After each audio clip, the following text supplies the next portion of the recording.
Passa a palavra para o orador da noite, Paulo Jorge dos Santos.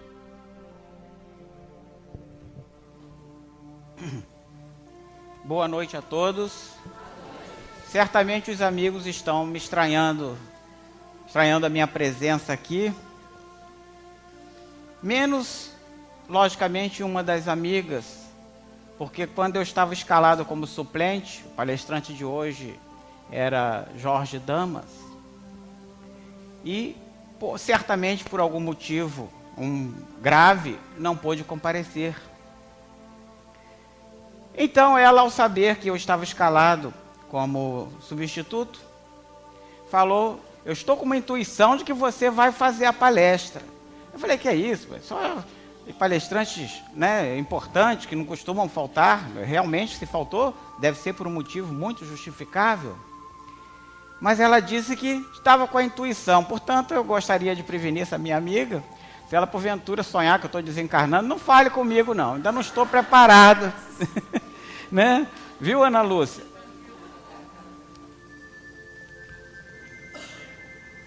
Nosso tema é Jesus, tema do mês espírita. Jesus e o caminho para a felicidade. Falar de felicidade. Ora, estamos todos aptos a falar de felicidade? Experimentamos todos nós, algum dia, a felicidade? Certamente experimentamos.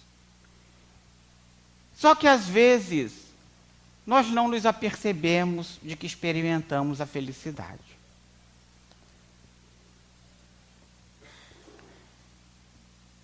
Uma vez eu tinha que fazer uma palestra no Arraial do Cabo, também no Joana de Ângeles, e era sobre felicidade.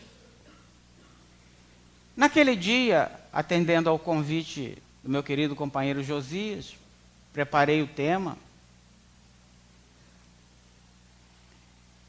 Mas antes de sair, já estava prestes a sair, chega a minha esposa do trabalho com uma notícia que não me agradou, me deixou realmente bastante triste.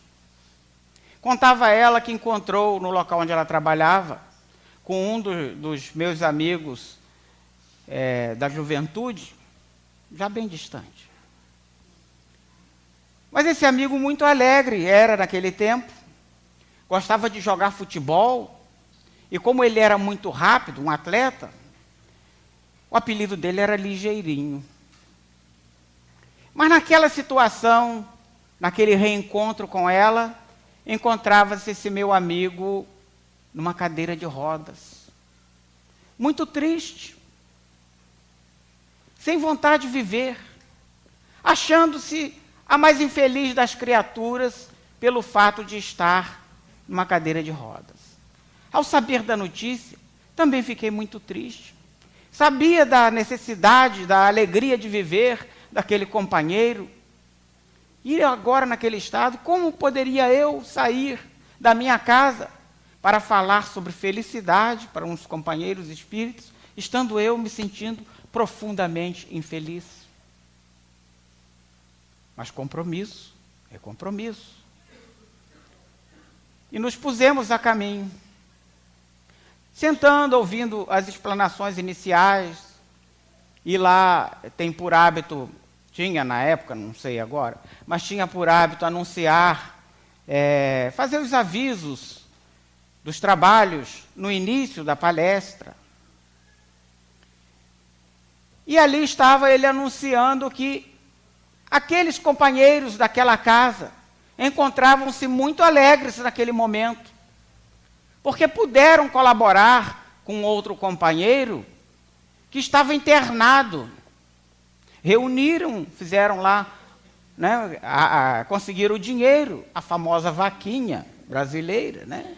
Conseguiram o dinheiro e compraram uma cadeira de rodas para aquele que estava no hospital, pois a situação dele era singular. Fora abandonado no hospital. Mas ele vivia nas praças, vivia nas ruas. E não tinha ninguém que fosse buscá-lo. E ele também, no sol quente de Arraial do Cabo, não conseguia andar do hospital rastejando. Ele não era impossibilitado de andar até a praça onde ele se abrigava e também conseguia seu dinheiro ali como pedinte. E disseram que aquele senhor, ao vir aquela cadeira, sentiu-se a pessoa mais feliz do mundo. Achou que estava recebendo o melhor presente que ele jamais recebera. Então eu pus-me a pensar, ora, o que para um era a infelicidade, para o outro era a felicidade mais plena que ele poderia experimentar naquele momento. Então a nossa balança para a felicidade, ela é móvel. Ora estamos contentes com alguma coisa, ora estamos descontentes com outra coisa. Refletindo um pouco acerca de Jesus, que é o nosso objetivo, vamos nos deter anos atrás, cerca de 2000 anos atrás, quando Moisés lidera seu grupo no Êxodo, fugindo dos egípcios, rumo à terra prometida. Rumo à terra prometida. Isso é que dá substituir de última hora, tá vendo? Rumo à terra prometida. E aquele povo também tinha uma esperança. Aquele povo queria felicidade. E a felicidade estava para eles em algo material. A terra, o território, a terra prometida. E eles, naquela ânsia de chegar a esse local, tiveram que passar por muitos locais difíceis, pelo deserto. E em meio ao deserto, questionaram Moisés, alegando que estavam sem comida. Então Moisés, consultando-se com Deus, né? Ele atribuía a ser Deus, um bom espírito que se apresentava a ele, mas para ele, Deus. Aconselhou-se com Deus e recebeu de Deus a informação de que seriam fartamente alimentados por pão. Passou-se algum tempo e o pão, na forma que eles conheciam, não chegou, mas chegou o maná. O maná alimentou aquela população durante muito tempo. E do que consistia o maná? Consistia numa resina que caía das árvores e ficava depositada ali. Eles recolhiam essa resina e ali faziam algumas comidas com aquela resina. Mas o povo já não aguentava mais de maná. Era maná de manhã, maná de tarde, maná de noite. Quem que aguenta com maná o tempo inteiro? Nunca vi maná, hein? Mas feijão a gente já não consegue aguentar, o maná já não aguentava mais. E procuraram mais uma vez Moisés para se queixarem com ele. Quando éramos escravos no Egito, nós tínhamos comida farta. Porque a escravidão daquele povo no Egito, eles trabalhavam e recebiam comida. Tínhamos comida, tínhamos fome, podíamos comer. E agora estamos aqui, já não vemos carne, relataram lá um período de tempo, não viam carne. Deus, mais uma vez, aparece para Moisés, atendendo aos apelos de Moisés, às preces de Moisés, e informa que eles comeriam carne, até lhes saírem pelos olhos, né? Carne à vontade. Imaginavam logo umas vaquinhas, umas ovelhas, mas foram as codornizes, né? Uma revoada de pássaros, e tinha pássaro realmente em abundância, e comeram bastante daqueles pássaros, saciou a fome. A carne prometida veio também de uma outra forma, não como o pão foi prometido, veio o maná, a carne veio sob a forma de codornizes. Foi uma felicidade só, não for aquela carne, depois dá ali uma indisposição gástrica no pessoal e dizimar alguns daqueles seguidores de Moisés, né? Porque comeram exageradamente. Mas aquele povo pautou o seu momento de felicidade em algo material. É errado? Para o entendimento daquele povo, era algo plenamente aceitável. A felicidade era pautada em algo material. E nós pautamos a nossa felicidade em algo material ou não? Veio Jesus. Jesus já prometeu né, um reino diferente. Não era aquele reino físico, não era a terra prometida.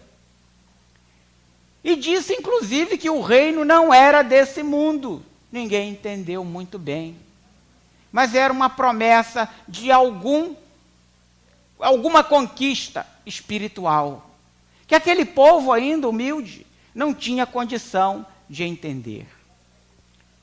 Ainda relatado no livro Boa Nova, esqueci de mencionar, eu sempre gosto de mencionar as fontes, a gente tem aqui Primícias do Reino e Boa Nova, e consultei também outro que eu infelizmente não trouxe. Mas, ainda no livro Boa Nova, Humberto de Campos nos relata o episódio das bodas de Caná, também relatado por outros autores. Fala que Caná é uma cidade próxima, lá já estava Maria, porque os casamentos daquela época, estavam numa festa de casamento, duravam 7 dias. E Jesus já chegou já no final, mais tarde. E então, Jesus chegou à festa e descobriu, recebeu logo Maria, foi recebê-lo, que já estava na festa, Maria, sua mãe, recebeu com a notícia de que estava acabando o vinho. Ora, casamento tinha que ser, pelos costumes daquele povo, um banquete, onde não poderia faltar a comida, não poderia faltar a bebida, e naquele caso, naquela região, a bebida de a época, vinho. Mas tinha faltado. E aquela senhora ia passar uma vergonha tremenda. Como pode os convidados ali chegando e faltar vinho? O mestre de cerimônias o mestre de cerimônias a procurou, pediu por mais vinho, mas ela não tinha. Foi falar, confidenciou a Maria, que procura Jesus. Jesus ainda fala para Maria, minha mãe, ainda não estou preparado. Mas Maria insiste, e Jesus pede que lhes tragam 3 ânforas com água. E trouxeram as 3 ânforas. E quando Jesus ali orou, aquelas 3 ânforas de água converteram-se em 3 ânforas de vinho. Chamaram o mestre de cerimônia para provar, obviamente, do vinho. E ele disse que jamais experimentara um vinho tão bom, um vinho tão maravilhoso quanto aquele. Ora, e até elogia a dona da casa, que geralmente davam aqueles vinhos bons no início e guardavam os outros, né, menos bons, para não dizer ruins, para o final da festa, onde o povo já não sabia, já não estava com seu paladar muito apurado. E aquela senhora fizeram o contrário. Ainda naquele momento, o povo estava necessitando de algo material para se sentir feliz. Aquela senhora necessitava servir seus convidados, algo material. E uma grande característica que a gente observa estudando os evangelhos, estudando a vida de Jesus, estudando Primícias do Reino, Boa Nova, e uma série de livros sobre a vida de Jesus, é que Jesus tinha uma missão. A missão de tornar aquele povo feliz. E observamos em todas as passagens de Jesus que ele procura combater as lágrimas, procura combater a fome, as doenças, tornando aquele povo feliz. E os modernos seguidores de Jesus, a gente tem exemplos aí maravilhosos. Nós espíritas somos cristãos, obviamente, seguimos os ensinamentos do Mestre e pautamos a nossa vida pelos ensinamentos de Jesus. Aqueles ensinamentos foram, de certa forma, um pouco deturpados durante um período da humanidade. Mas a terceira revelação, o Espiritismo, veio resgatar aquele ensinamento puro de Jesus. E essas histórias maravilhosas nos trazem isso. E pessoas absorveram isso, transportaram os ensinamentos de Jesus para as suas vidas. Um exemplo desse é Bezerra de Menezes. Bezerra de Menezes, que aconselhava e acolhia a todos. Certa vez, já depois daquele episódio onde ele tivera que dar o seu próprio anel para que uma pessoa que estava consultando comprasse os remédios, ele doava tudo o que tinha, chegou a doar seu próprio anel, e certa vez estava ele na FEB, aquela sede antiga lá do Rio de Janeiro, doada por um outro ilustre, Lins de Vasconcelos. Estava ele descendo as escadarias da FEB, quando encontra desesperado aos pés da escada um senhor. O senhor reclamava que não tinha o que comer na sua casa. Seus filhos choravam e ele já não tinha o que dar. Não tinha emprego, tinha perdido o emprego, desempregado. A mulher também não conseguia trabalho. E ele foi ali para conseguir alguma coisa. Dr. Bezerra, sempre solícito, procura algo em seus bolsos, mas já não tinha. Já tinha doado o que ele tinha naquela noite, ou já não tinha o que doar.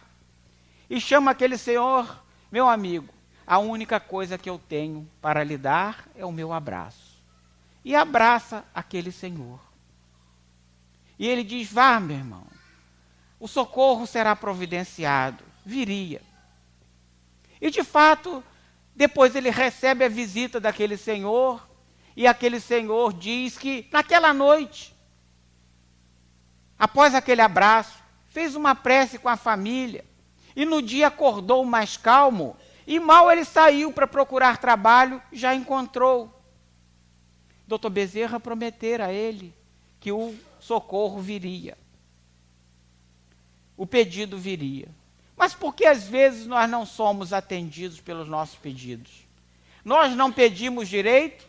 Ou será que estamos pedindo exageradamente? Então o socorro veio na forma de um abraço.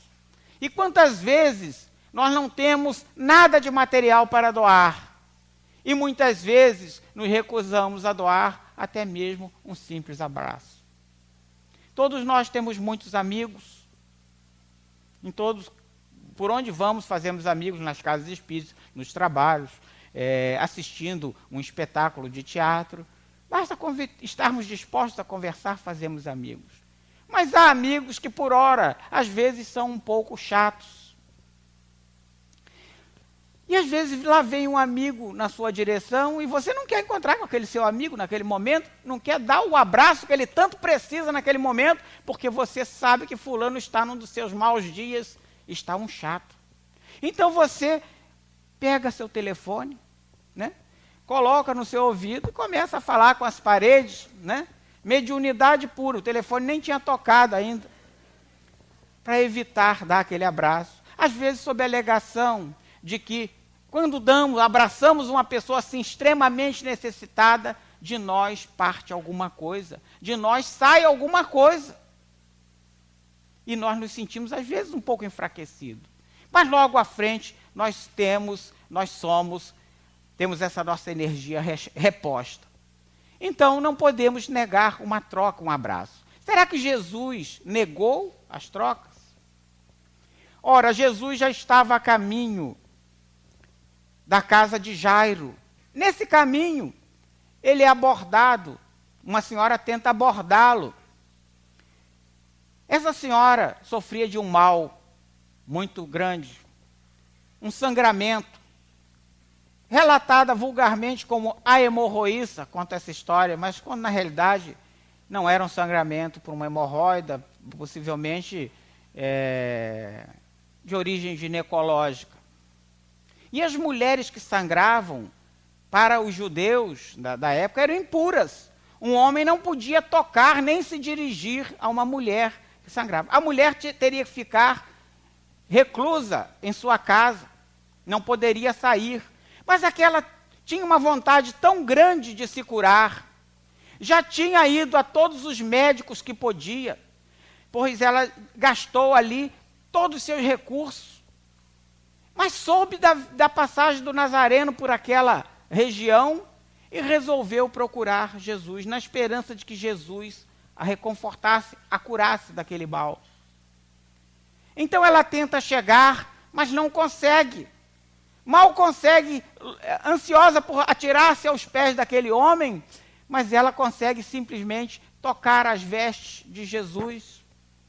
E Jesus, naquele momento, sente que alguém o tocou e fala para Pedro: Pedro, alguém me tocou. Mas, Senhor, estão a apertar-te por todos os lados. Todos o tocam, Senhor, mas alguém me tocou de forma diferente. De mim saiu virtude. E então ele vê aquela senhora, e aquela senhora se atira aos seus pés e diz: fui eu, Senhor. E conta o seu problema para ele, e ele diz: vá, minha irmã, a tua fé te curou, siga. E aquela senhora que vivia amargurada por um problema físico, mas um problema físico que lhe trazia um constrangimento enorme, pois ela não podia conviver com mais ninguém por ser tratada como impura. Então ela se viu curada e foi extremamente agradecida. Aquele toque de Jesus foi como esse abraço que nós damos naqueles que precisam. Então a felicidade para nós, não podemos, para um amigo nosso, não podemos recusar um abraço, um afago, uma troca de energia, uma troca de valores, mesmo quando aquele nosso amigo for chato, for inconveniente, como aquela senhora muitas vezes se mostrou inconveniente, invadindo, rompendo aquela multidão e tocando as vestes de Jesus. O nome dessa senhora aparece depois em alguns textos bíblicos. Alguém se lembra o nome dela? Verônica, tá vendo? Tem um que lembra. Como o nome dela é Verônica, se nós lemos os evangelhos canônicos, os 4 evangelhos canônicos, em especial João um pouco fala de nomes, mas os 3 sinóticos, né, que tem muita coisa em comum, Marcos, Lucas e Mateus, e nós não encontramos em local nenhum o nome dessa senhora. Como sabemos que o nome dessa senhora é Verônica? Por uma razão muito simples, no Evangelho de Nicodemos. O Evangelho de Nicodemos é descoberto na década de 40 nos escritos do Mar Morto, né? Já incompleto, porque rasgaram um pedaço, quem descobriu andou rasgando uns pedacinhos para vender como souvenir, que aquilo era feito em couro, né? Venderam como souvenir, que ignorância, né? Mas não sabia o valor que tinha. Porque esses escritos, antigamente havia vários e vários evangelhos, mas no século IV eles foram reduzidos aos 4, né, por ordem do Papa, que instruiu São Jerônimo a fazer essa compilação, a reduzir esses evangelhos a 4, e esse evangelho de Nicodemos ficou perdido. Mas de alguma maneira usaram, tanto que sabem que o nome dela é Verônica. Está relatado no evangelho de Nicodemos. O fato é que o próprio Nicodemos também é um grande exemplo de mudança. Um exemplo de felicidade, porque Nicodemos vivia infeliz. Ele era doutor da lei, um dos 72 sábios, né, que foram eleitos por serem de família de boa procedência, ou por serem abastados, ou por terem um conhecimento amplo, mas elegeram 72 e eles eram um desses, nos revela aqui em Primícias do Reino. Se tiver algum erro, vão lá, né, com a Amélia Rodrigues, porque está escrito ali. Então, vivia infeliz, porque apesar dele ter prestígio, dele ser um doutor da lei, e os doutores da lei eram que davam o aval. Davam o aval, inclusive, se a pessoa tinha ficado boa ou não. Aquela senhora curada por Jesus, para ela poder transitar pela sociedade, teria que passar pelos doutores da lei. O leproso que Jesus curou teve que passar pelos doutores da lei. Não conte para ninguém, não vá contar para ninguém. Conte somente, né, para os sacerdotes, porque era necessário que os sacerdotes dessem um aval. Havia até um certo ritual de purificação. Havia ritual de purificação até para o leproso. Está lá escrito por Moisés. Mas o ritual era tão completo que às vezes era mais fácil o cara morrer de lepra, porque tinha que fazer tanta coisa. Mas aquela senhora curada tinha que passar. E Nicodemos era um daqueles habilitados a dar o aval. E por que ele se sentia infeliz? Porque ele tinha dentro dele um questionamento. O questionamento da reencarnação.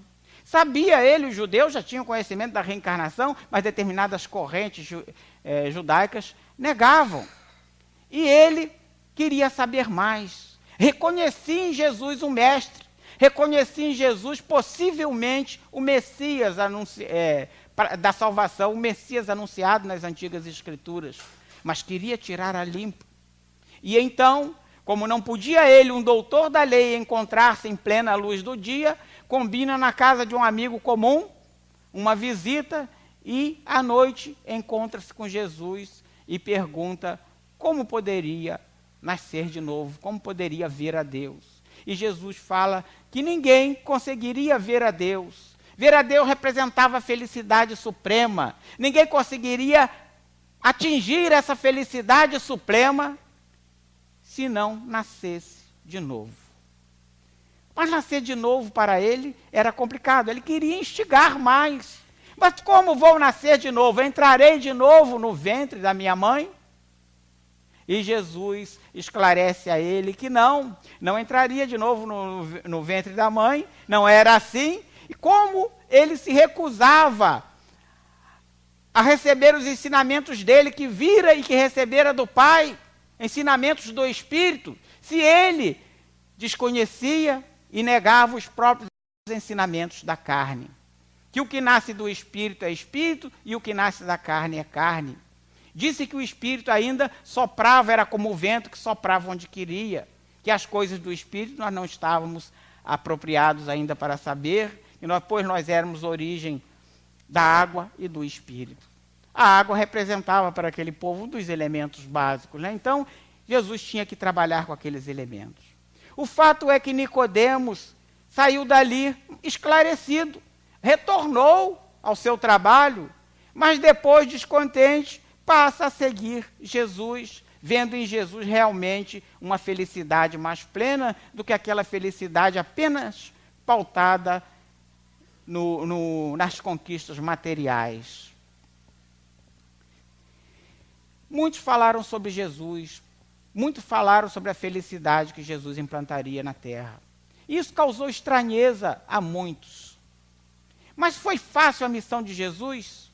Naquela época, para aquele povo sofrido, que ansiava se libertar do jugo do domínio, se libertar do chicote, se libertar do pagamento de impostos, e esperavam naquela concepção curta, uma pessoa que os libertasse com mais severidade, com mais violência, e Jesus veio trazer o amor como forma de felicidade. Ora, cristianismo não existia ainda naquela época, né? Jesus foi um Messias, foi um profeta. Veio pregar, trazer a boa nova. O termo cristianismo só surge tempos depois, e segundo Emmanuel, né, no livro Paulo e Estevão, foi um termo criado por Lucas, né, em uma das reuniões que eles faziam. Mas Jesus trouxe amor. E esse amor ao alcance de qualquer um, sem restrição. A mulher não poderia se dirigir aos homens, mas Jesus recebeu na casa de Pedro Maria de Magdala. Pedro, ao ver Maria de Magdala entrando pela sua porta, estranhou e chama o mestre como mestre. Essa senhora é de má vida, não era bem-vinda à casa dele. E Jesus fala das qualidades de Maria, das qualidades que Maria poderia trazer junto ao grupo, como de fato trouxe, do amor real que Maria passou a sentir por Jesus, da admiração, da sinceridade, que a sinceridade, inclusive, deles próprios que conviviam, não estava ainda ao nível daquela sinceridade que Maria de Magdala apresentava. Tanto que Maria de Magdala foi uma das seguidoras de Jesus, a quem Jesus se apresenta depois que desencarna, né? A primeira aparição de Jesus foi para Maria de Magdala, para consolá-la. Pois quando os outros foram até lá e constataram que aquela tumba estava vazia, pensaram logo que foram os romanos que tinham tirado dali o corpo, mas Maria ficou ali realmente sentindo a partida do rabi, do seu mestre. Então Jesus não teve preconceito nenhum. Atendeu da mesma maneira a todos os seus apóstolos, atendeu da mesma maneira ao centurião que o procura. O centurião o procurou, um romano, comandante de uma centúria, o procura desesperado porque seu criado, provavelmente seu escravo, né, seu criado estava doente e ele se sentia triste. Ele, poderoso, comandava um destacamento romano, mas se sentia triste porque o seu criado estava doente. Então pede que o curem, que Jesus o cure. E Jesus se prontifica a ir até a casa dele, mesmo sabendo que não seria uma pessoa bem-vinda dentre os romanos, né? Mas se prontifica a ir, e ele diz: não, Senhor, com a fé que ele tinha, né? Se deres a ordem para que meu criado fique curado, ele se restabelecerá. E Jesus diz que jamais viu tamanha fé em alguém, a não ser naquele ali. Mas Jesus conviveu com muita infelicidade. Conseguiu transformar a vida daquele homem mais feliz, porque restabeleceu a vida do seu criado. Ora, e nós também vivemos muitas vezes infelizes por problemas de saúde, por esquecermos de ensinamentos básicos que Jesus já nos deixou lá atrás. E às vezes lamentamos, choramos copiosamente, anos a fio, pela morte de alguém querido. E Jesus teve esse problema também? Falarei primeiro do problema de Jesus, né? Jesus teve. Jesus também tinha dentre os seus seguidores Bartolomeu, um de seus discípulos, que após se reunirem, Bartolomeu ficava sempre mais destacado. Os outros se alegravam com o dia, com as visitas, e relatavam aquelas visitas, mas Bartolomeu, quando mal o pegava, ele estava sentado, destacado. Então Jesus o procura: Bartolomeu, por que choras? E Bartolomeu chorava, dizia, quando quer ficar triste, tinha sempre um motivo, não dizia: minha mãe morreu. Mas já tinha muito tempo que a mãe de Bartolomeu tinha desencarnado. Muito tempo. E ele continuava chorando e triste por causa da mãe. E dizia mais: e eu também sou ridicularizado, pois quando saio para pregar a boa nova, né, pregar a felicidade na face da terra, a felicidade possível, para pregar a boa nova, quando eu chego em casa, que ele retornava à sua casa para dormir, quando chego à minha casa, eu encontro meus irmãos reclamando comigo. Quando eu abro a porta e faz barulho, eles já estão dormindo, eles reclamam, né, que eu os acordei. E tudo era motivo para ele se sentir triste. Jesus o conforta, diz que ele usasse sempre amor, que ele desculpasse os seus irmãos, pois os irmãos não tinham ainda o entendimento dele. E assim ele teria uma convivência mais harmônica e ele conseguiria levar uma vida melhor com seus irmãos. E aí ele retorna e diz que naquele dia não mais teve problema. Os irmãos até o receberam melhor, pois ele passou a ser também, né, uma pessoa melhor após essa conversa com o mestre. Mas algumas vezes também nos pegamos chorando nossos mortos, né, que já partiram há muito tempo. E Richard Simonetti nos conta uma história legal de uma moça que também não conseguia encontrar felicidade. Tinha tudo, mas não conseguia alcançar a felicidade, pois perdera sua tia, que era também sua confidente. E então, nos afazeres do dia a dia, estava ela lavando roupa e chorava copiosamente, chamando pela tia. Num desses dias estava ela cozinhando e ao fogão lembrou-se da tia. Ai, tia Cotinha, se estivesses aqui, como eu gostaria de te ver agora, tenho um segredo para lhe confidenciar, tia Cotinha.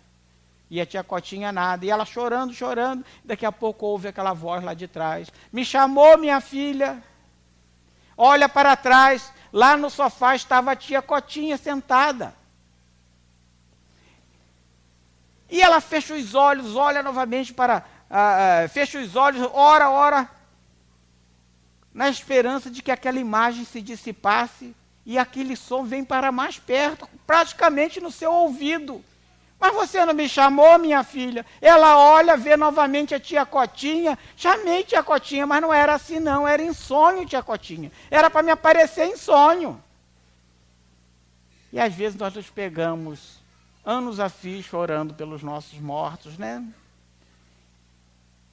E Jesus já tinha mostrado para Bartolomeu de que a morte não é a interrupção da vida. A morte é simplesmente uma passagem para um outro estágio. Um outro estágio no qual nós também estaremos, mas que a gente quer protelar o máximo possível, né? Mas nós também estaremos um dia. É simplesmente um estágio de um lado para outro. O amor continua daqui para lá e de lá para cá. Transportando para o dia de hoje, poderíamos dizer que é algo semelhante a nos separarmos de um amigo nosso que foi para a Europa. Foi para a França, nosso amigo. Já faz algum tempo, nós sentimos sua falta, podemos até chorar por ele, mas olhamos nosso bolso, tem algum dinheiro? Tem, mas o dinheiro dá para ir até São Gonçalo só. Não dá para ir até a França. Nada contra São Gonçalo, viu, gente? Minha esposa é de lá, minha sogra também era, um amor de criatura. Dá para ir até São Gonçalo, não é bem a França, mas já é um pouquinho mais perto. De estágio em estágio, um dia eu estarei lá. Um dia eu estarei lá. Então isso não pode ser motivo para a minha infelicidade. Por outro lado, também temos que pensar que às vezes esse meu chamamento pode ser para atender, e a maioria das vezes é, uma exigência minha. Eu quero saciar a vontade de ver fulano, de ver cicrano. Não me importando se fulano do lado de lá tem condição de atender ou não. Ou se eu estou tirando da sua lição, que provavelmente ele está também exercitando do lado de lá, para atender ao meu apelo naquele momento. Então não é errado sentir saudade, né, pedir, mas o correto é orarmos para que aquele nosso irmão consiga a sua trajetória. Pois Jesus mesmo nos mostrou um conceito de família muito maior do que esse, que é a família carnal. Que nós devemos amar uns aos outros, como a nós mesmos, e sem restrição. E certa vez deu exemplo disso também, porque a sua família não o apoiou na sua vida. A sua família, na sua pregação, obviamente, apoiou nos primeiros tempos. Sua mãe cuidou dele como uma criança normal e tal, tudo bem. Mas na pregação, na boa nova em si, a família não deu apoio e o considerava como uma pessoa, assim, que ia mal da cabeça, né? Não muito bem da cabeça. Bom, e numa dessas feitas estava Jesus pregando para um grupo, quando Maria soube e pediu, e foi até lá, com seus outros filhos, e disseram para Jesus: lá fora está sua mãe e teus irmãos, querem te ver. E Jesus aplica ali mais uma lição. Quem é minha mãe? Quem são meus irmãos? Dando a entender para qualquer um que ali estivesse, qualquer um que venha a ler isso depois, que irmãos somos todos nós, e que a felicidade virá para todos nós. Mas muitos pregaram o Cristo, muitos amaram o Cristo, muitos também odiaram o Cristo.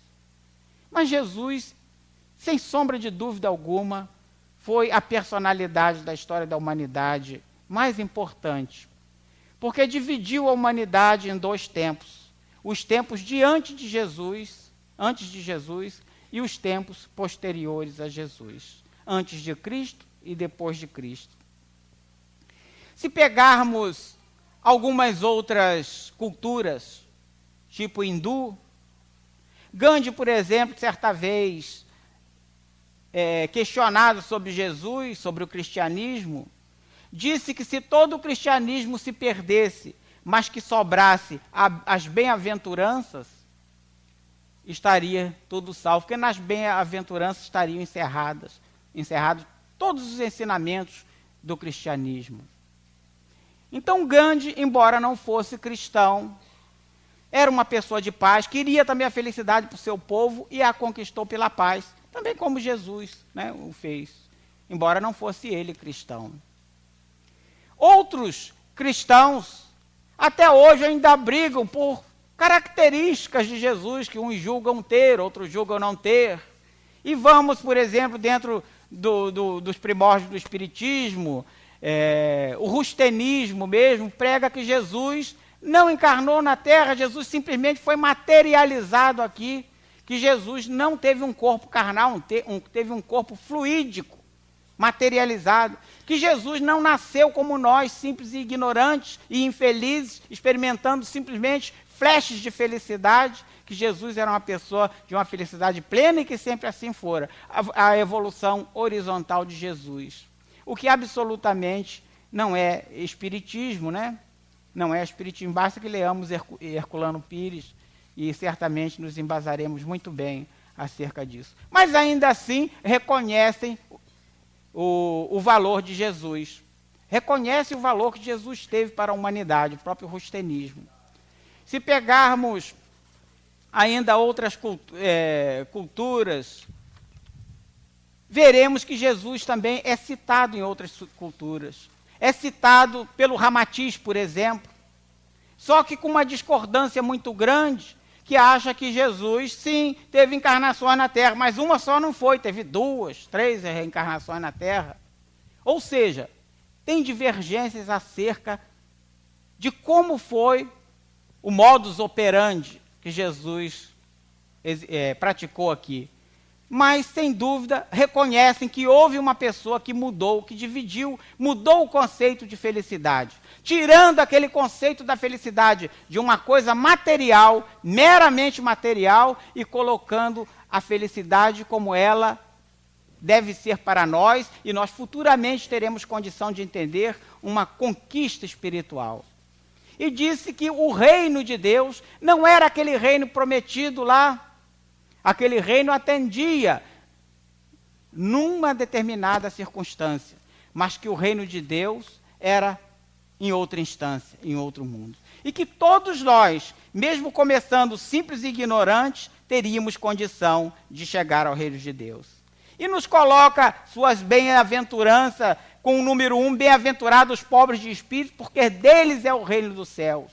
Pobre de espírito, aquele que simples de espírito, leia-se simples de espírito, aquela pessoa mais simples, e ele teve nos seus primeiros discípulos, encontrou ali aquelas pessoas puras, perfeitas? Não, nenhum deles era perfeito, mas encontrou pessoas simples de espírito que puderam assimilar e entender aquela proposta de felicidade que Jesus trazia.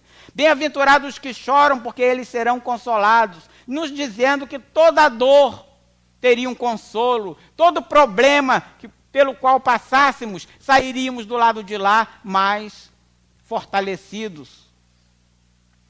Nietzsche não era cristão, obviamente, mas nem eu gosto muito de muitas coisas de Nietzsche, mas um dos ensinamentos dele que ele deixou era que, para os amigos deles, ele desejava problemas. Ele desejaria problemas, porque quando a pessoa passasse pela dor, pelo problema, a pessoa se tornava uma pessoa melhor, saia do lado de lá uma pessoa melhor. Conceito dele, não é conceito cristão não, mas vem ali a coincidir em alguma coisa. Bem-aventurados os mansos, porque eles possuirão a terra. Aqueles pacíficos. E Jesus mesmo já nos recomendou que fôssemos pacíficos. Disse que seríamos medidos com a mesma medida que medíssemos o nosso próximo, que nós deveríamos ser pacíficos, né? Então, recomendou para nós que fôssemos pacíficos. Bem-aventurados que têm fome e sede de justiça, porque eles serão saciados. Não temos tempo, mas temos a parábola de Lázaro e o mal rico, que nos dá muito bem uma noção de justiça e de recompensa, quando Lázaro, que não recebeu a esmola do rico, pedia, não recebeu, ao desencarnar, recebeu uma posição de mais destaque do que o outro. Bem-aventurados misericordiosos, porque eles alcançarão a misericórdia. E não podemos esquecer que Jesus teve seu encontro com Zaqueu, que apesar de ser um coletor de impostos, também não encontrava felicidade. E procura Jesus, sobe na árvore, tentando falar, mas antes que ele se dirigisse a Jesus, Jesus se dirige a ele: essa noite dormirei em sua casa. E os seus discípulos estranham, mas como, Senhor? Aquele homem de má vida era um coletor de impostos. Eles não queriam. E Jesus dissera há pouco que seria mais fácil um camelo passar no buraco da agulha do que um rico passar pela porta do céu. Eles estranharam. Mas ele disse que aquele homem, apesar de tudo, era justo. Zaqueu prometera ressarcir a quem lhe prejudicara 4 vezes mais. Prometeu dividir seus bens com os pobres. E ainda hoje há na nossa sociedade muita gente praticando bem, muitos industriais praticando bem, só não sai no jornal porque infelizmente a desgraça vende mais do que a graça, né? Bem-aventurados os puros de coração, porque eles verão a Deus. Os puros de coração, tem o caso daquela mulher que sangrava, pura de coração, mereceu a cura. Impuro de coração, nos dias atuais, há puro de coração? Claro que há. Lembro que um rapaz, não há muito tempo, motorista de ônibus, encontra dentro do veículo, após os passageiros descerem lá no terminal Menezes Cortes, no centro do Rio de Janeiro, um pacote de dinheiro, bem embrulhadinho. E ele, com medo de entregar na garagem, porque poderia haver alguns corações impuros ali, né? Com medo de entregar na garagem, leva até a sua garagem de origem, que era Petrópolis. E lá, ele, ao chegar na rodoviária, encontra um senhor chorando muito, porque tinha perdido seus pertences, seu dinheiro. E ele pergunta para aquele senhor: o senhor perdeu um pacote de dinheiro? E o moço até estranha, já que, querendo saber se ele tinha bons objetivos. E ele, relutando, fala que perdeu sim, e descobre que aquilo ali era para entregar, era para a cirurgia de uma filha que tinha um problema sério, e aquele dinheiro era para pagar a despesa de cirurgia. Aquele senhor fica super agradecido, tenta lhe dar uma recompensa, e ele não aceita, porque viu que aquele senhor tinha juntado com muita dificuldade, vendido inclusive seu veículo para juntar aquele dinheiro, e perdeu dentro do seu veículo. Era a responsabilidade dele, puro de coração. Mas por que puro de coração? Puro de coração porque aquele senhor precisava daquele dinheiro. Aquele motorista precisava também. Aquele motorista tinha sido vitimado pelas enchentes, acho que do início de 2011, pelas enchentes que levou muitas casas. Ele também perdeu a casa, estava morando de favor com um parente. Precisava muito daquele dinheiro, mas não aceitou. Mas quando que esse senhor viu a Deus? Certamente ele viu a Deus quando seu filho deu um depoimento na televisão, dizendo que foi sim meu pai, e eu senti muito orgulho dele, porque ele foi capaz de tomar essa atitude. Nesse momento, duvido que esse senhor não tenha visto a Deus. Certamente viu e se sentiu recompensado pela sua pureza de coração. Jesus nos alerta ainda para o pecado do adultério, que o adultério nos traz a infelicidade. Mas qual é o adultério? É traição entre homem e mulher? Não, não é só isso. O adultério nas coisas banais. E eu lembrei logo daqueles ciganos que na minha infância iam vender cavalos, e pegou uma vez para um amigo nosso vender um burro. O burro estava novinho em folha, porque os ciganos tinham a mania, não todos, não estou generalizando, mas aqueles especificamente, né, tinham a mania de pegar grafite, passava no burrinho todinho, e o burrinho ficava pretinho, porque uma das características do burro é criar pelo branco logo que envelhece. Uma outra característica é que quando é jovem, ele tem os dentes brocados.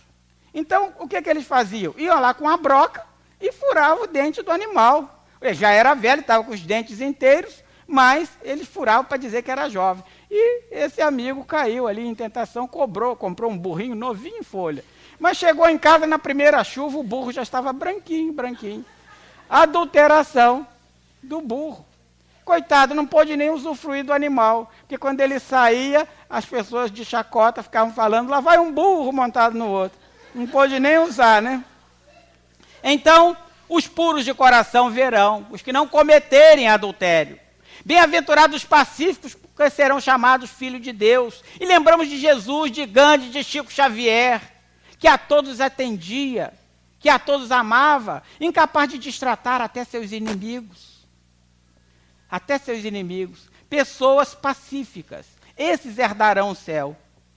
Bem-aventurados os que sofrem perseguições por amor da justiça, porque deles é o reino de Deus. Aí eu lembro das perseguições que Jesus recomendou, que seus discípulos seriam sim perseguidos, mas que aquele que fosse humilhado em nome dele, certamente receberia a recompensa. E disse para todos nós que ele seria o caminho, a verdade e a vida. Pode ter várias interpretações, mas que o comportamento dele, de Jesus, traria para todos nós a felicidade. Não essa felicidade pautada num copo d'água, que agora eu vou tomar. Não essa felicidade de comprar um burrinho novinho em folha, para me servir de montaria. Não essa felicidade. Mas uma felicidade inexplicável, que hoje, no nosso atual momento de vida terrena, nós só experimentamos essa felicidade quando a vemos estampada no sorriso de um irmão nosso. Daí a necessidade de colocar isso em prática. Eu sou muito ruim, não gosto nem de escrever cola, porque depois eu não consigo nem ler a cola, que escrevo às pressas. Mas eu tenho um ditado popular que a gente deixa para reflexão de casa. A felicidade está onde a pomos, mas nunca pomos onde estamos. Nós estabelecemos o parâmetro para a felicidade, a colocamos num determinado local. Mas nós nunca estamos nesse local, nunca colocamos aqui. E o grande papel de Jesus foi colocar essa felicidade no local onde estava aquele povo. Quais necessidades e os recursos que tinha aquele povo. Porque a gente vive repetindo até hoje que a felicidade está, nós estamos aqui plantando as sementes para colher no mundo de lá. Plantando as sementes da árvore que vai dar frutos do lado de lá. Mas uma coisa é sabida e certa. Quando plantamos as sementes, as raízes estão aqui. E nós colhemos os primeiros benefícios aqui mesmo. Se fazemos o bem, a coisa começa a dar certo para nós aqui mesmo. Se não fica mais ou menos como um vendedor de seguro que nos vende uma felicidade futura, um pedaço sei lá onde, você vai, isso aqui é um seguro muito bom, um seguro de vida. Ah, mas como eu recebo? Depois que morrer. Ah, aí, né? Porque a gente está segurando em moeda, mas a gente está falando aqui de uma moeda diferente, a moeda da troca, a moeda do amor, a moeda espiritual. É algo que a gente experimenta. A gente experimenta enquanto está entre essas quatro paredes, mas quando sai daqui a gente facilmente esquece. E Gandhi mesmo citava, e eu deixo isso como final, peço licença e encerro com essa frase de Gandhi. Nós passamos a vida buscando o caminho da felicidade, mas a felicidade é o próprio caminho. Então não há aqui alguém se sentindo infeliz, que olhe para trás e veja lá naquele momento que passava por dificuldade, mas que não sinta uma pontinha de saudade daquele tempo. No nosso estágio, esse caminho, esse percurso todo é a própria felicidade. Muita paz, meus irmãos. Muito obrigado.